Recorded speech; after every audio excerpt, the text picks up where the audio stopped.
Hi, I'm Roy Collin, and I'm the creator of the podcast. You can find everything about me and the five podcasts on bio.link/podcaster, and you'll find it in the QR code there. I'd also like to thank my sponsors.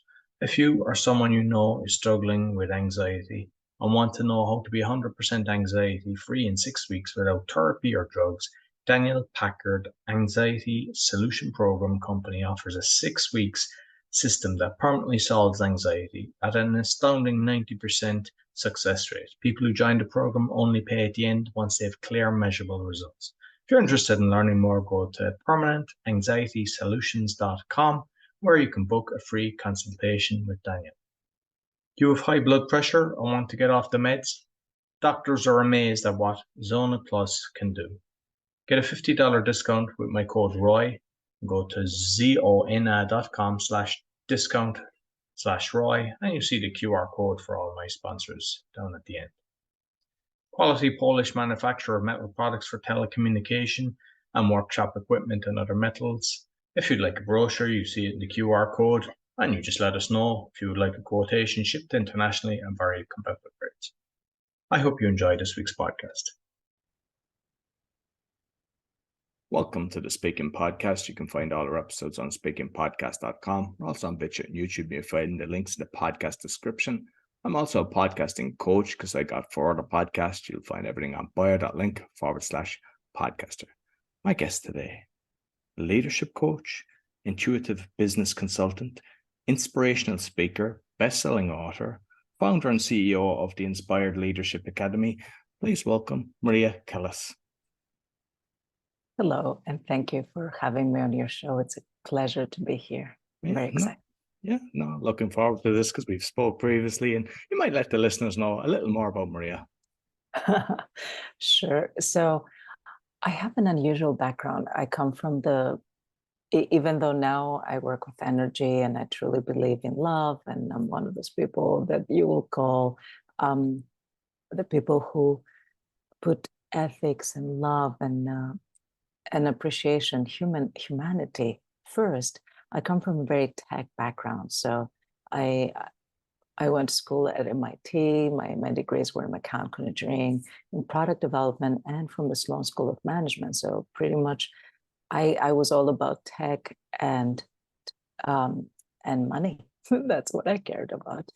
And it was my life journey that kind of allowed me to see a very different part of the world. In 2004, I was confined in a wheelchair, no longer. But at the time, the doctors were telling me that the prognosis was not very good. And I remember thinking I was in my 20s. I didn't want to be in the wheelchair for the rest of my life. That was kind of the low point of my life because I had just graduated from college, but I didn't have a ton of experience in anything. I was engaged, but my fiance left me when I was in the hospital.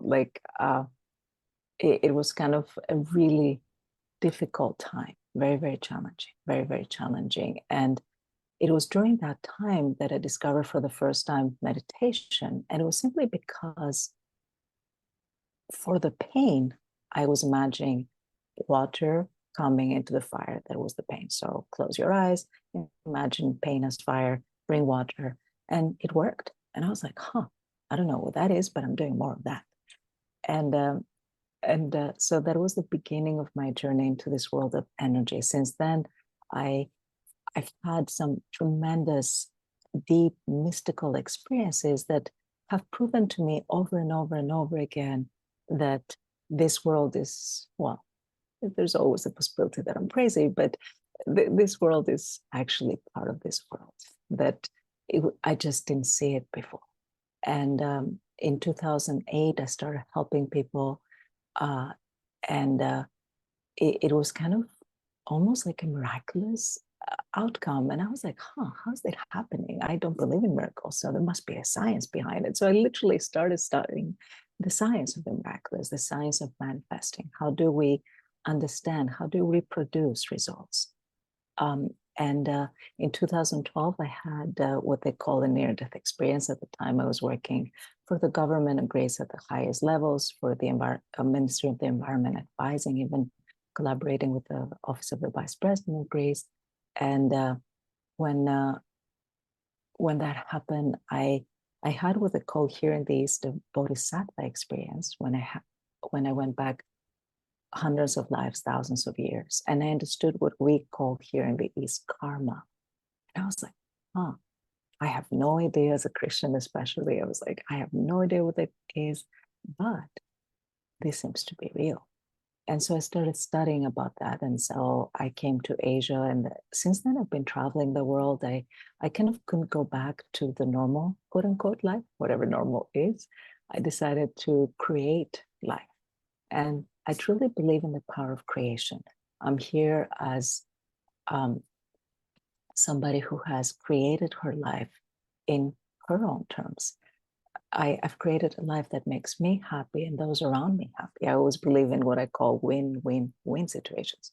Win for me, win for you, and win for the world. And that's pretty much what I'm doing, what I'm helping people with. I'm helping leaders step into that space because, yeah, to me, it happened sort of like, oh, it happened through very dramatic events and situations. That's how I got these realizations. But I realized you don't need the pain and the suffering in order to get to this point where the flow is part of your life. And that's really what I'm working on with today. That's beautiful. And just on when you went into a wheelchair, what was it that the diagnosis was that actually caused you to? So I had a very aggressive form of multiple sclerosis. That was in 2004. And multiple sclerosis can attack either the brain or the spine. For me, it was both. And so because it attacked the spine, so it's a demyelination process and is an autoimmune disease. And as it attacked the spine, the nerves were kind of getting, well, I'm going to call it inflamed. So all the pain I was feeling, all the difficulty in motion is because the nerves were no longer sending signals. They were just sending signals of pain. And so I no longer had control of my body, but I had just a tremendous amount of pain, which is, by the way, we can talk about pain management if you are interested in learning some tricks. Well, no. I mean, why I'm curious about that is because I've heard of a lot of people, and basically, if you go down the medical route, they kind of tell you, "Oh, we can slow it down and everything." But I've heard of people through breath work and everything. There's different things, and as you said, the meditation helped. There's so many things that can actually help. And I'm just wondering, is it like because you've done? It's like 3 degrees, I believe, in MIT. Yeah, which is a lot. So is it possible that it was kind of stress related that you wouldn't have realized at the time that could have brought on something like that? Yes, and I believe that it was not only stress related, it was related to the whole way I was living life. I was not living life. I had this crazy idea that work is supposed to be difficult and something we really don't like, but we are good at. And then we have some things we do for fun sometimes. But we have to work in order to achieve this incredible goal. So I was definitely an overachiever. I definitely had all these incredible outside picture things. So from anyone's perspective, it looked like my life was extremely successful already and that I had the dream life. But inside, I felt nothing. And if I felt anything, it was pain and just pretty much feeling sad and sorry for myself, or I wasn't feeling good enough. I was feeling that I was not doing enough.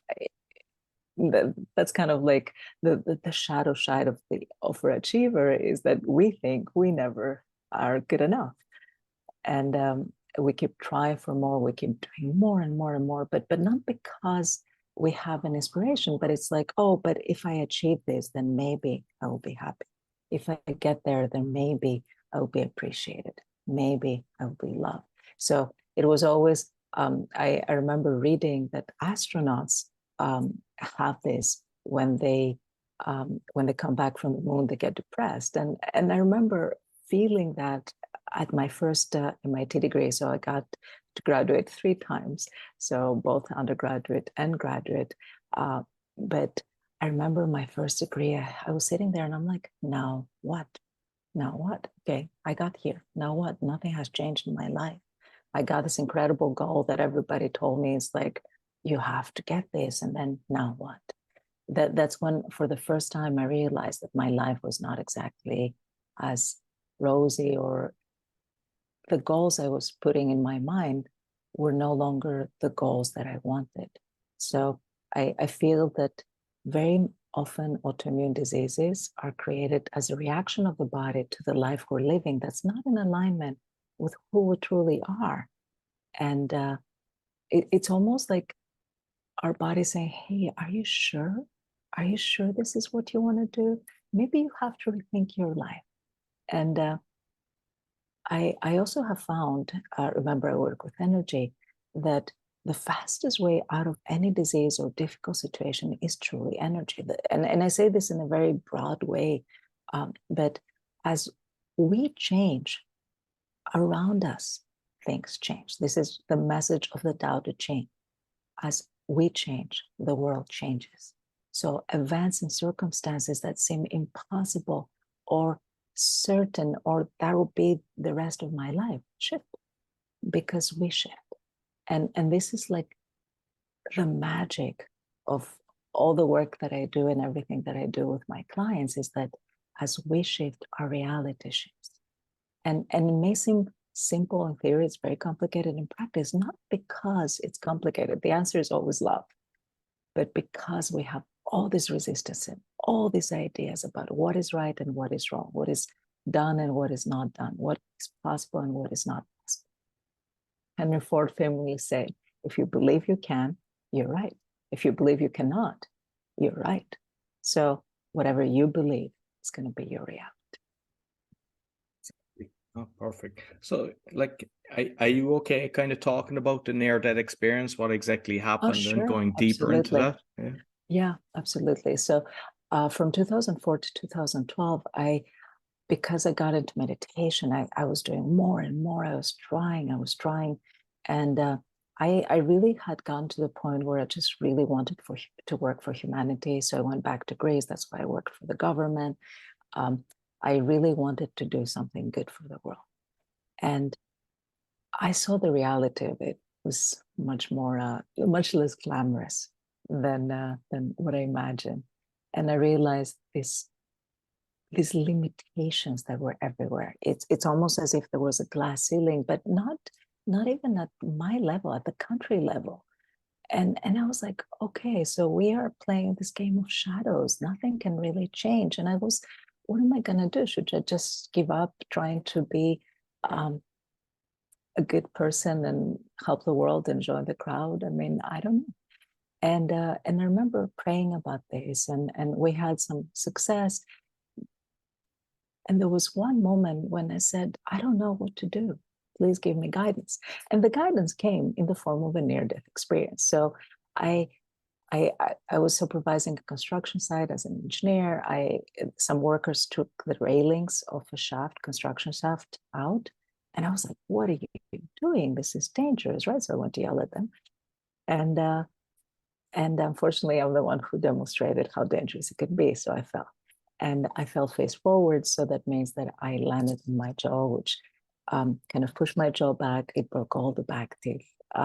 And well, my back also, and my hand, because I put my hand. So I like literally broke my hand in a couple of places, which is apparently not possible, but I did it. And,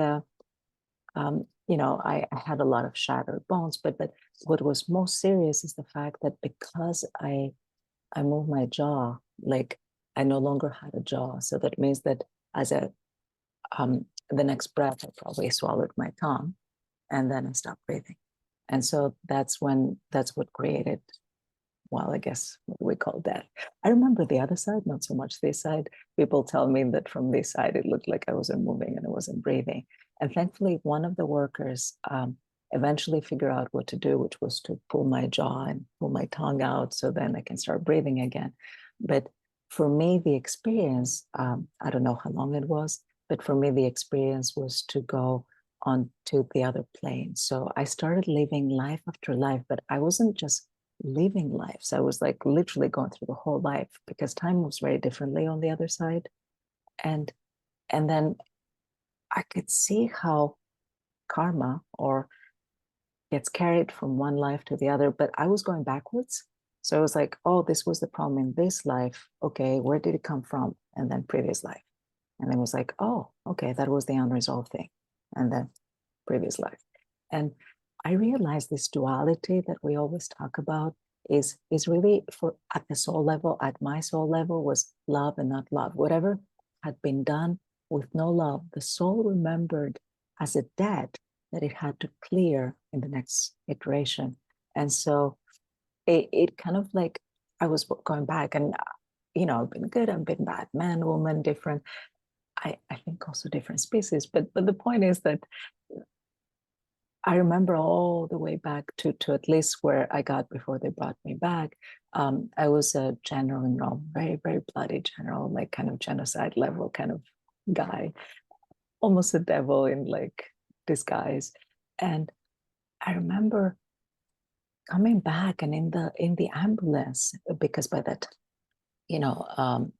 I kept telling them, I know I was being punished for all this, but that was a long time ago, this lifetime, I'm a good person, right? And for me, like the first thing I was thinking is like, but I'm not guilty. And then I realized this is not a matter of guilt. This was a matter of resolving karma, which is really hard to explain, but the short version is that as we are here in this world, in this life, in this existence, our job is to make a balance, to balance the scale, to go back into the goodness if that's what we want, but really to bring love into the areas of not love. And that's what I keep doing in this life. Wherever I meet somebody, I look at them, I find the areas that are not necessarily loved, and you know them because they're not working in their lives. And so guess what? When we bring love into those areas, the problems that they thought were unsolvable disappear. And it sounds like magic, but it's not. It's very practical. It's like, okay, can we bring love? And it starts with self-love. And the practice of it is a little bit, as I said, it's a little bit complicated, especially for smart people. Most of my clients tend to be really smart people because we have a different way of thinking. We think all the time. We reflect. We do. And somehow our mind has convinced that its abilities are our strongest ability, that we can control things through the mind. And what I can tell you is that we don't control life. Life happens. What we can control is ourselves through discipline. I always talk about these 4 levels of responsibility. Level 1 is kind of where we are in the victim consciousness. And that is when we think that things happen to me. Level 1, things happen to me of the victim. Level 2, I guess I'm a lucky victim. So I'm lucky, but things still happen to me. So whatever happens to me is from my own luck. And that's an easy transition. That's kind of playing the Pollyanna game. The 3rd level is kind of what they do here in the East or in any monastic circle, this observer. So this Zen philosophy, this idea that everything happens and it's not good or bad, it just happened. And take an emotion and attachment out of there. And now in the Western world, we know this as the principle of mindfulness.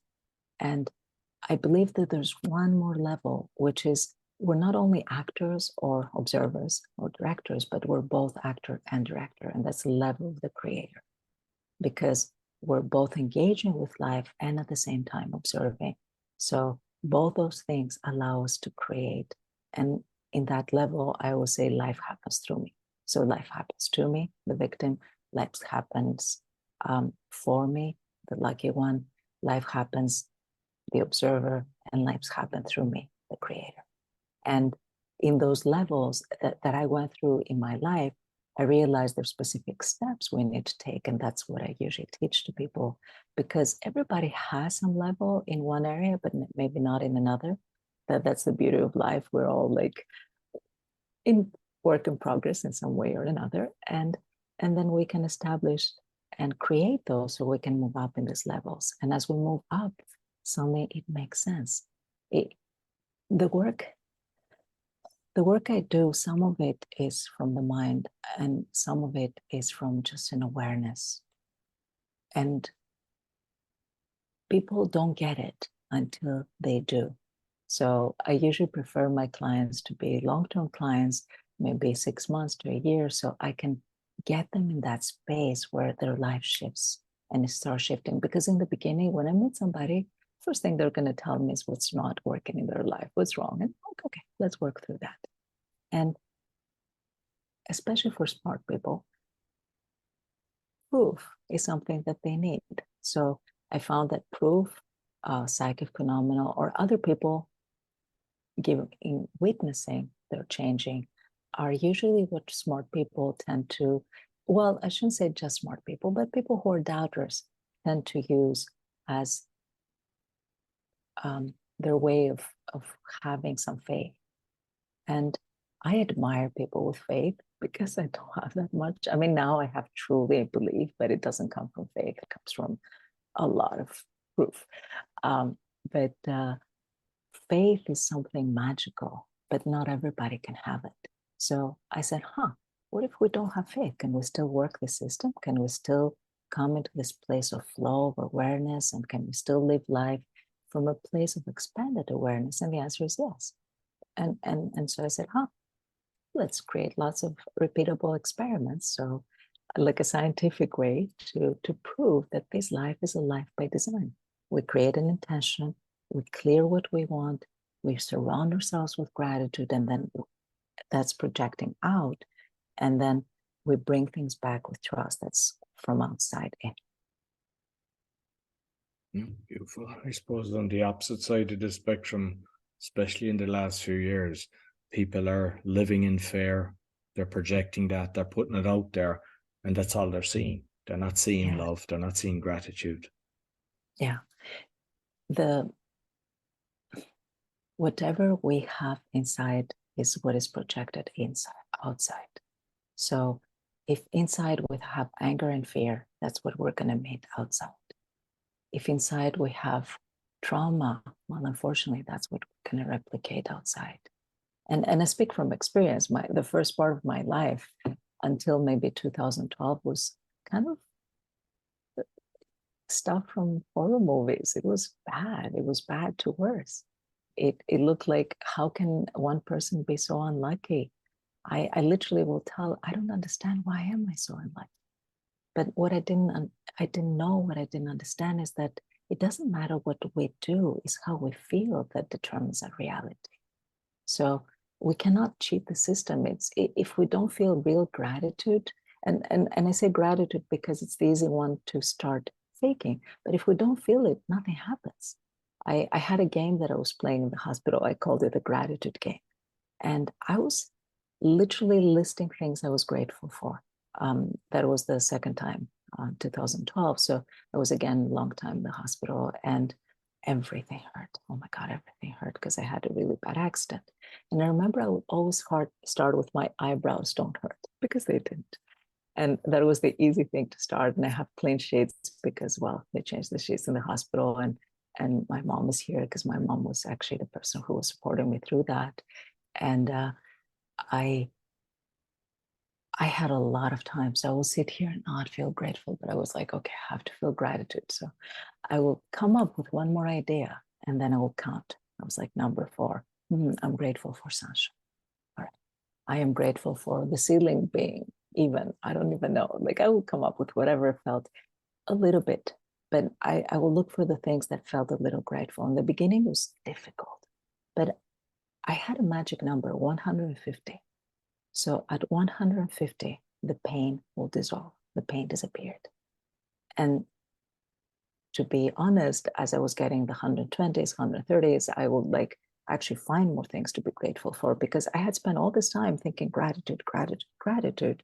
And so my mind had given up trying to think other things. And so I was like, okay, I'm in gratitude. And the pain dissolved. Like, literally, gratitude was my painkiller, because I had a lot of pain, and medicine doesn't work at these levels. Beautiful, beautiful. Like my own experience, I lost everything through the financial crisis. Lost all houses, lost all businesses and everything. And through kind of guided meditation first, it was kind of one, what I was grateful for. I just kept doing that. But the other one that was so powerful for me was the act of forgiveness, because there was so many people that had been fraudulent, that had caused this. And like, when you have that hatred, it's basically, they're not feeling it, you're putting it inside. And no, I can forgive anybody for anything. And I think that was my saving grace, that it just, once I started doing that, like, some are easy. There's some, when there's big ones, it takes a bit of time. But once you do it, it doesn't reverse. Once you got to that stage, it's like you've made a leap, and yeah, I don't know, you kind of become bulletproof, let's say. It's more that there's a place of not love that was replicated again through people betraying you, through people cheating, stealing, whatever they were doing. And here in the East, the Buddha said that if you're angry, you drink poison expecting the other person to die. It doesn't work like that. And forgiveness is one of those things that I think as humans, we cannot really do. Maybe we forgive ourselves for being in that situation, and we love the other person, because forgiveness implies that we're at the higher level than others, and we're not. We're just loving them. And I feel that this is one of those secrets. Can we find those people and love them despite their darkness? They demonstrated how dark humanity can be. Can I love them anyway? Because they're a part of me and I'm a part of them. We're all one. So I always say, when there's one rapist, I'm raping people. Like, not me, but I'm a rapist. If there's one person raping, if somebody's killing, I'm a murderer. If somebody's stealing, I'm a thief. Because humanity, even though we think we're different and distinct, we are all together. And so forgiveness is one of those things that allows us to remember that we are just human. We're all flawed humans. And one thing, Roy, if I can add, is forgiving ourselves is maybe the most important, the most difficult part. It's like, how could I not see it? How could I talk to these people and not see their darkness? How could I trust them, right?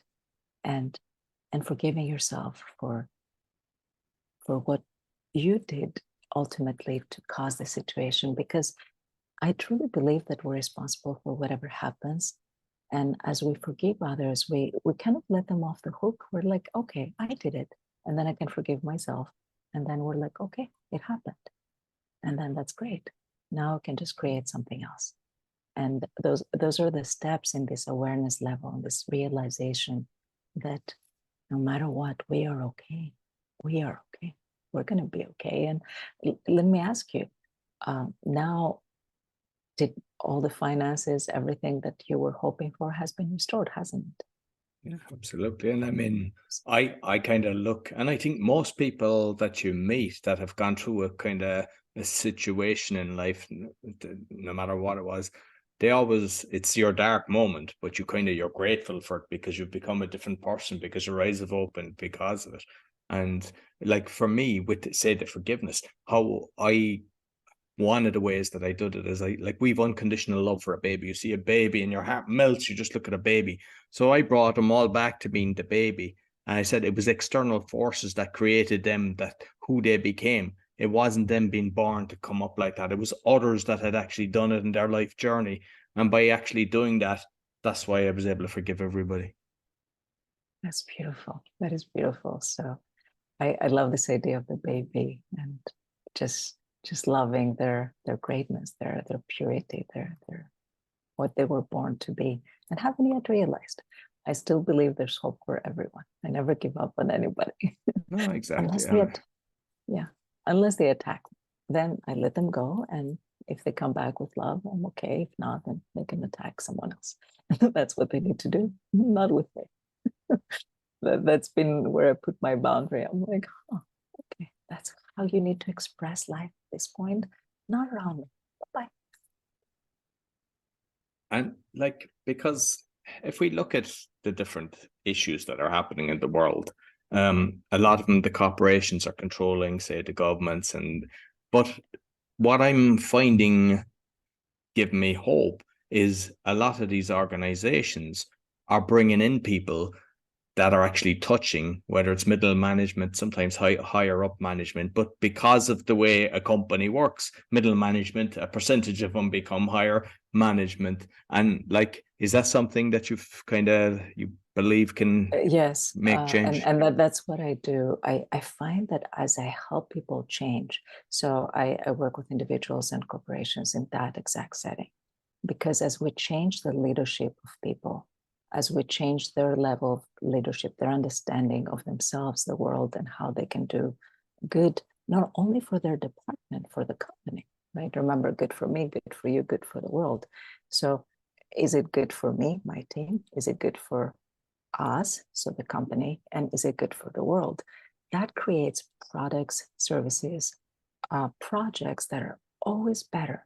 Right now, the whole world is suffering because we went through a century or two of like really going crazy, destroying the world. And now like the world cannot recover fast enough. And it's up to us to shift how we do business. It's not just about making profit.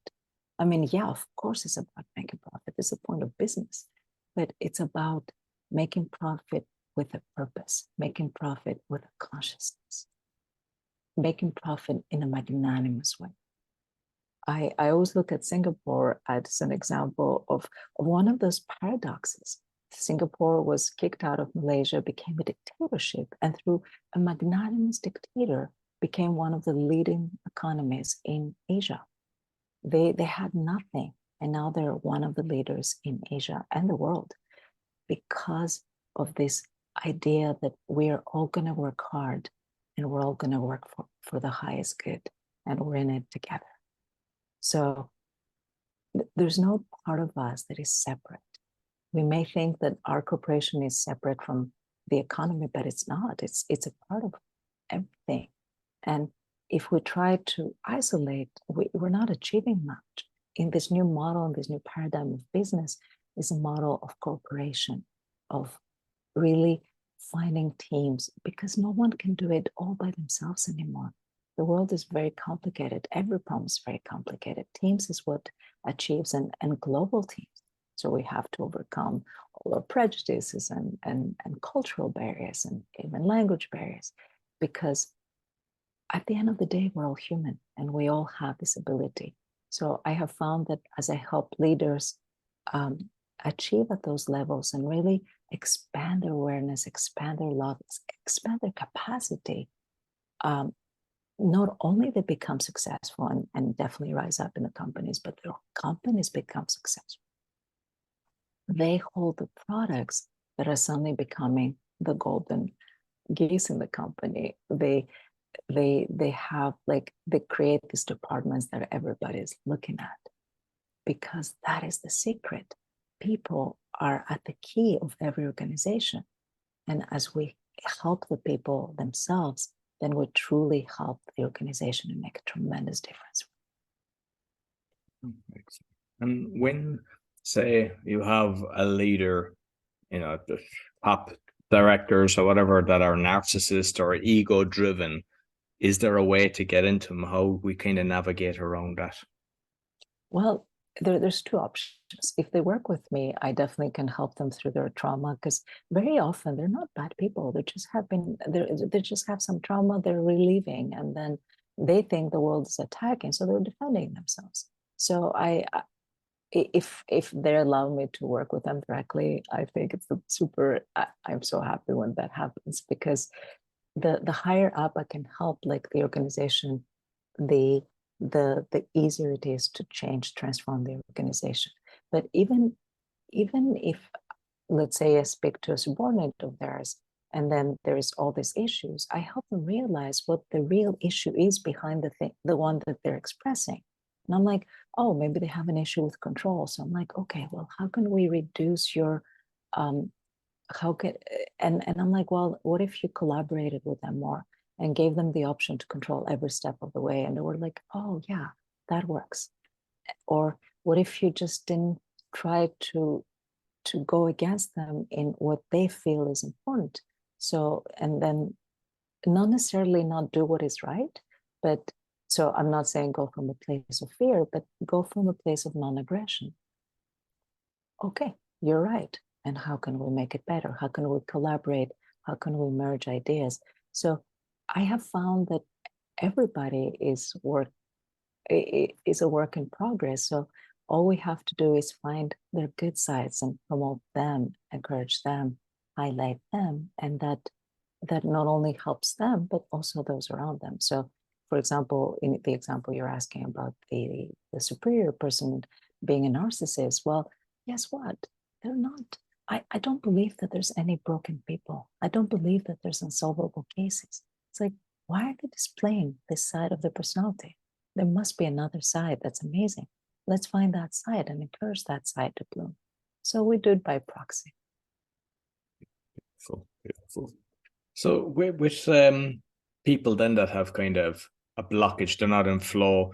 A lot of people, they say income, they can go to a stage where make a load, then they go back, make a load. They don't kind of get momentum. And I hear that a lot. A lot of people experience that. What's kind of the best way to kind of navigate that? This feast and famine is the feast part is showing us the ability that we have. So, what is our potential? And the famine part is really our inner selves that thinks that we're not good enough is going to try to prove to the world that we are not good enough or we're a failure or whatever weird thing we're running. Because we're like an iceberg. You see just the tip, but there's so much underneath. So, if subconsciously we think that we need to fail, well, we're going to fail again and again. And it's almost like we're trapping ourselves in those situations where we are recreating failure after failure. That makes no sense. It's not like we want to fail. It's that suddenly we are in those stages where failure becomes a part of our lives, unfortunately, because we believe that we have to overcome this instead of realizing that we can. So in a very theoretical sense, if you think of a sinus curve, right? It's up and down, like a sine wave, right? So up and down. So things go up and things go down. Things go up and things go down. What I realized over time is, well, can we only go up? Well, yeah, if you switch curves. If you're the same person, you're going to have those up and downs. But if you evolve as a person, as a leader, then your down now becomes like the up of the previous version of you. And then from that point, you only have a way up to go. And when you're in your new high, instead of saying, okay, now it's the time for me to go low, you're like, okay, let me reinvent myself. And in that place, I'm going to go into a new stage of growth.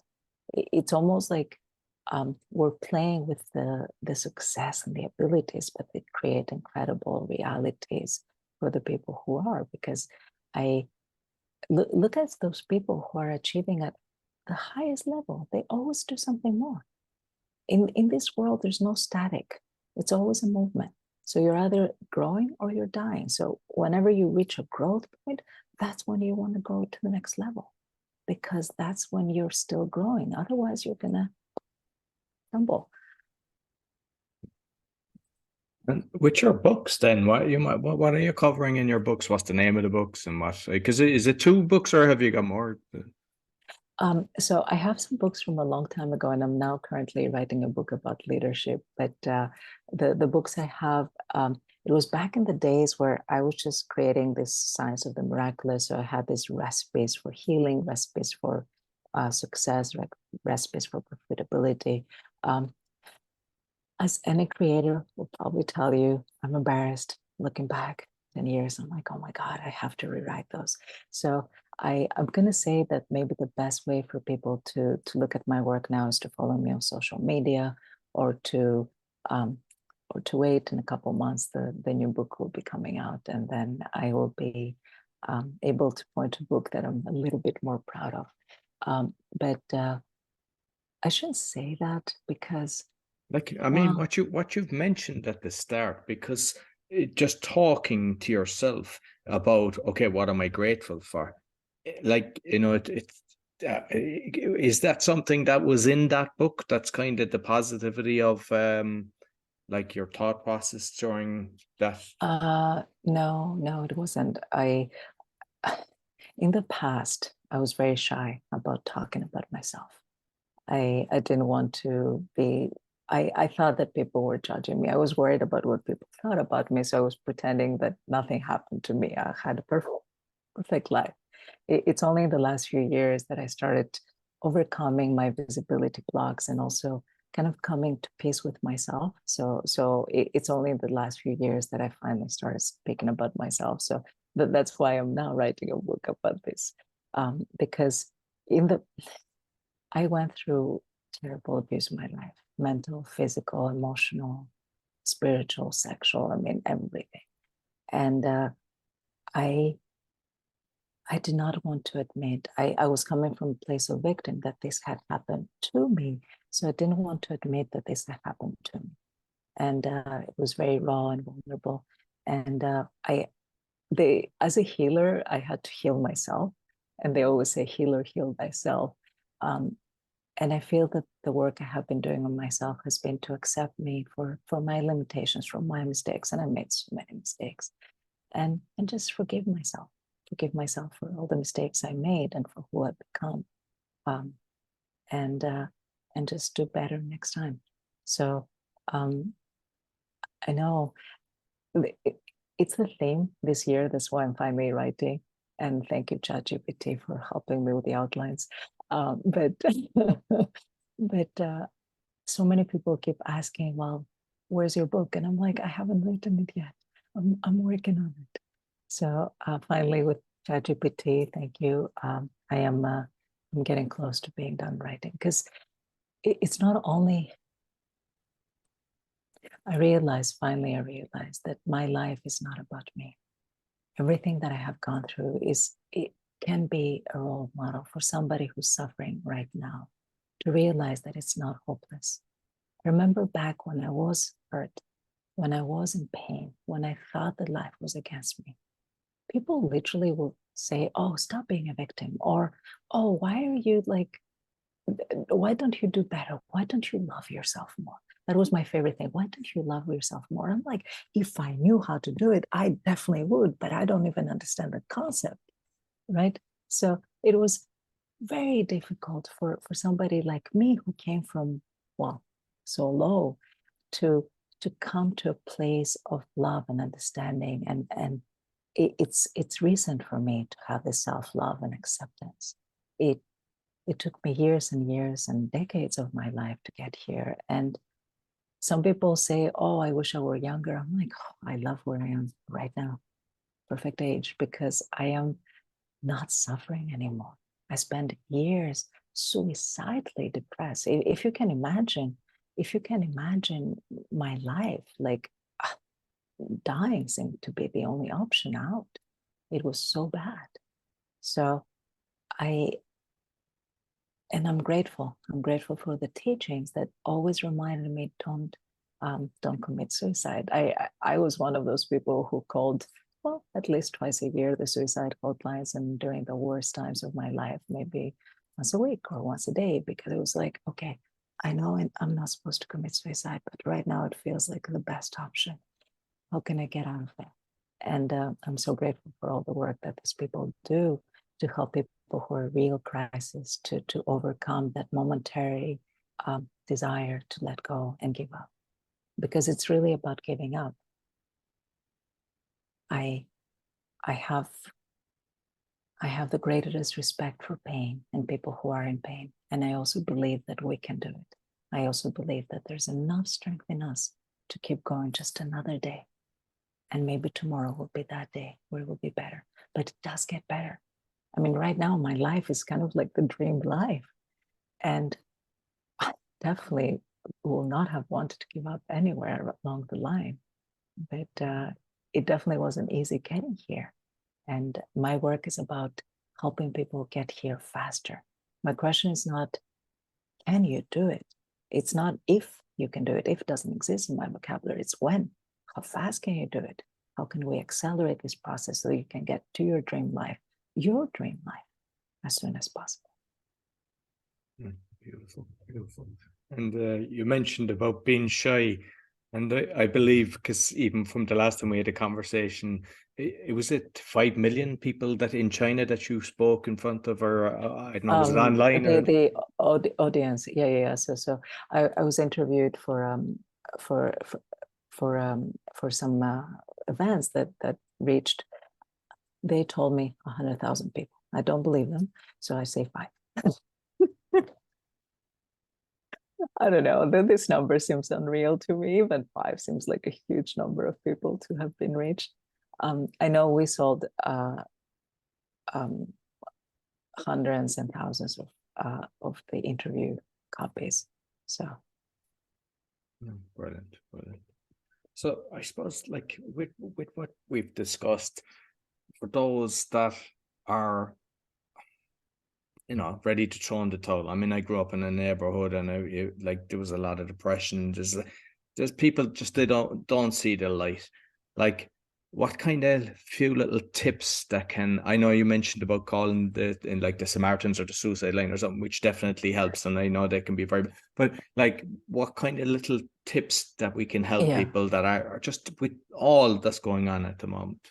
Absolutely. And I am really hoping not a lot of people are thinking about suicide. If you are, definitely call the hotlines. But if your life simply sucks, the answer is not, oh, well, if I get there, if I achieve this, if only I have this, then my life will change. Because that's the trap. Oh, I will get there and then my life will be better. Well, guess what? You're still the same person. You're still going to have the same life. So it's not about the external things that change, it's the internal things that change, your internal world, your universe, your perception, your understanding of the world. So when somebody said, I have clients, I told you the first, the reason my work takes longer than a few days is because most people, when they start working with me, the first thing they do is they tell me all their problems and complaints. And I'm like, okay, let's get them out of there. So the way it changes is to realize that as humans, we have limited capacity. So it's as if there's an ocean of knowledge and everything out there. And then as we come here, that's it. We're limited humans. So think about it. If you have a box that fits, I'll tell you an example. I was working with a client who was facing a lot of negativity every day. He was angry. He was like upset. We will go through one thing and then he'd be like, I'm so upset. I'm sorry. Go back to the beginning. And then finally he said he had one of those wallets where you can put credit cards in, and then you press and the credit card comes out, but it had this limited capacity. So it could fit, let's say 5, and he put in 6. Well, the wallet was stuck and he couldn't do anything and he had to spend an hour. But in that hour, he finally had the realization. He's like, oh, that's what you mean about we can only do so many things. If we put in a lot of anger, there's no space for anything else. So what we can proactively do is put gratitude. So if we have a lot of reasons we're angry, well, guess what? It's your choice. Are you choosing to think about what you're angry about, what you're bitter about, the people who hurt you? I mean, you were saying people betray you. Well, guess what? It's no fun, right? So, and you can think of those people as, oh, that horrible person, that monster who betrayed me. But what if you thought of them as actors in a game and their role was to show you your own darkness? It's like, okay, so that person took money from me, but their role is to take my money. So where am I giving away my money? Why am I feeling obligated to not be abundant? Where's my limitations in abundance? So seeing them as guides, are helpful guides, definitely not the best kind, but the most helpful kind. So all those people that, oh my God, abandoned me. I told you when I was in the hospital, I was so alone. Both times, but in the first time, it was such a shock. I went from having all these friends to all of them disappearing. I remember there was one friend of mine who showed up just to ask me what happened. And that was it. She didn't come to see me because she cared. She came out of curiosity. there were only 2 or 3 people who ever came over and over again who really helped me. And those people I consider my family. And for the rest of my life, whatever they need, I am there for them, right? But there's so few and far between. What happened to the rest of the world that I knew, right? I remember it was so shocking to see that when you're down, people just don't care. They don't want to be there. And I was like, I guess, what does that mean about our friendship? Well, I guess there was nothing. But what I realized is that maybe this is too much for them. Like my fiance, for example, he left me when I was in the wheelchair. He left me because of everything that happened. He literally told me, even if we were married and we had children, I will have left you because I can't handle this. And he came back when I got better. Okay, I couldn't trust him, so we didn't continue, but he gave me a gift. He gave me a gift because he gave me my freedom. And now, like I met him years and years later, and I realized I'm so happy I didn't marry that guy. Thank you for not marrying, for not sticking around. But it showed me what it means to be independent. It showed me how strong I am, what abilities I have beyond the wildest dream. And all this only happened because I was able to overcome these limitations. So those difficult things that are happening are not, so remember the first level is going, this happens to me, to this happens for me. So find ways to be grateful, even for the darkest events and circumstances in your lives. Because that is the trick with our mind. We can play that game. You can call it the Pollyanna game. It's a good name for it. But why is it a good thing? Why did it happen for you? Why is it good? Why is it good? And because you're actively involving your mind to find reasons to be grateful for, well, guess what? Your life will manifest things that you can be grateful for more and more. So it's not about forgiving. It's about realizing that there's nothing to forgive. When I look back into my life, in this life, I know that I have not been an angel for sure, or a saint, right? So I've done things to people. And to me, the greatest gift is when I, quote unquote, died and I went back in the karma. Because finally I understood that everything that happened in this life was just a tiny speck of reminder of what I could have done to other people. And my soul had decided I wasn't going to do again. So it's almost as if I came and I said, hey, did you like being raped? No. Okay, great. Let's make sure you don't do that again. Did you like being stolen, having people steal or cheat? No, definitely not. So let's not do that again. So if it happened, for me, it was so intense and so much. If it happens so much, I could either choose to be horrible or a really kind person, but there was no way for me to sit in the middle. So now I can tell you for sure that we can either go one way or another way, but there's no way to stay in the middle. In the middle where you say, well, a little lie doesn't matter. A little theft doesn't matter. A ridiculous example, but I will go to places and if they had a pen, I'll steal their pens. And okay, it's not a big deal, but I was a thief. I stole pens. So I had a place where I just said, I'm never going to do that again. I took lots of pens. I bought, I distributed to people to balance out the karma. And now if this pen doesn't belong to me, I'm not going to take it. It doesn't matter. I mean, people will say, you can go ahead and take it. But if they say, okay, then it's no longer their pen. But if they said nothing, then I'm not taking it. And I remember I went through the store and I loved their pen. And I was like, I didn't want to take it, but I was like, I love your pen. Can you tell me the brand? Can I write it down? They were like, you really like it? I said, yeah, I love it. It had this I like silly little pens. And they were like, here, you can have 5 of them. It's like we give them to people. I said, okay, this is excellent. Right. But I didn't expect them to give it. I didn't expect them because they weren't mine. And the fact that I got them, I was like, oh, super cool. I have all the pens I love and I don't even have to figure out where to buy them. But the thing is, I realized that I have enough money to buy all the pens in the world that I need. I have enough money to buy everything that I need. And this is the feeling of abundance, knowing that everything we want is available to us. The feeling of scarcity is like, oh, but if I don't take it from others, then I can't have it. The feeling of abundance is, I definitely can have it in my life, anything I want. So I'll just have to wait till it's my time. So changing ourselves until. Beautiful, beautiful. Listen, Maria, thoroughly enjoyed our conversation. It's fantastic. You might let people know how they can get in contact with you. Absolutely. So the easiest way is to find in our website. And I know we're giving a free gift, which is a productivity tool. So it's a series of meditations and texts to help people who are in business and want to be more productive, find a way, not necessarily into the flow, that's a little bit more complicated, but at least to have the flow in their current situations. Because the more they're in there, the better they can respond to life and living a place from a place of creation, not just things happen to me.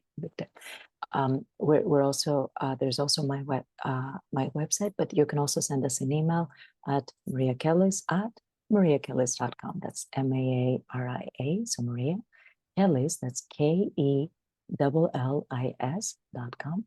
and send us an email, and we will. I still offer this discovery sessions. I also invite people to come and find what is the biggest blockage, what is the thing that they want, the adventure that they want to be in, what is their dream, what is their biggest blockage, and what is the path forward.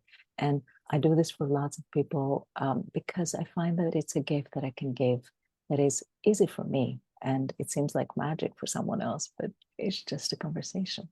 So I invite people to register for those if they feel that I can help them. I would love to help them. I'm here to help humanity, especially after I came back from 2012. Like, if I'm being honest, I didn't really want to come back because there's so much suffering in this world. But I find that the only reason I'm here is to help humanity and to help people and to give more love, to bring more love, to bring more light into this world. So you're giving me a gift by letting me help you, because by letting me help you, you're being helped, and I'm also fulfilling my purpose. Yeah, beautiful, beautiful. So I'll make sure I'll put the links both on the audio and the video, and with the email I'll put a bracket around it, because otherwise you'll be spammed with all the way the bots work and everything. So I'll make sure that doesn't happen. Absolutely. So thank you very much, Maria. Oh, thank you so much, Roy, for having me. Thank you for inviting me. It's a great honor to be here. Thank you. So that's all for the Speaking Podcast. You'll find all our episodes on speakingpodcast.com. As mentioned, we're on BitChute and YouTube, and my further podcasts, along with the coaching, can be found on bio.link/podcaster. Sure to give us a thumbs up, 5-star rating, share with your friends. Until next week, take care. So I hope you enjoyed this week's podcast. You'll find everything about me on bio.link/podcaster with all my podcasts, and you'll find it, you see in the QR code in the graphic that's shown. I'd like again to thank my sponsors. So if you or someone you know struggling with anxiety and want to know how to be 100% anxiety free in 6 weeks without therapy or drugs, Daniel Packard's Anxiety Solution Program company offers a 6-week system that permanently solves anxiety at an astounding 90% success rate. People who join the program only pay at the end once they have clear, measurable results. If you're interested in learning more, go to permanentanxietysolutions.com, where you can book a free consultation with Daniel. Do you fight blood pressure and or want to get off the meds? Doctors are amazed at what Zona Plus can do. You can get a $50 discount with my code ROY, zona.com/discount/ROY. And you'll see it in the QR code as well as Daniel's QR code. Quality manufacturer of metal products for telecommunication and workshop equipment and other metal materials. You see the brochure there in the QR code, and let me know if you would like a quotation, shipped internationally at very competitive price. I'd like to thank all my sponsors and also all my listeners. Be sure to give me a thumbs up, 5-star rating, share with your friends, really helps. And I also have a video on how to give a 5-star rating, because a lot of people have wrote to me asking me that they don't know how to do that. Until next week, take care.